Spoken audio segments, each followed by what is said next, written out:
પરાઠો લેવાની ઝંઝટ વગર એકદમ સોફ્ટ સ્પોન્જી મગદાળનો એકદમ ટેસ્ટી અને હેલ્ધી નવો નાસ્તો બનાવવા માટે 1 વાટકી મગદાળને સરસ રીતે પાણીથી ધોઈ લેશું.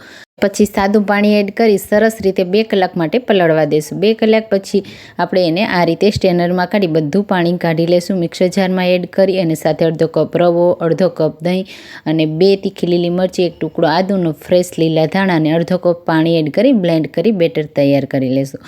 હવે બેટરને એક બોલમાં કાઢી લેશું. હવે એમાં હળદર પાવડર, મીઠું અને તેલ એડ કરીશું. એનાથી એકદમ સોફ્ટ આ નાસ્તો તૈયાર થશે. મિક્સ કરી દઈશું. હવે ઈનો એડ કરી અને સરસ રીતે મિક્સ કરી લેશું. તો હું અહીંયા વાટકીમાં આ નાસ્તો બનાવી રહી છું. તમે કોઈ પણ પ્લેટમાં પણ સેટ કરી શકો છો.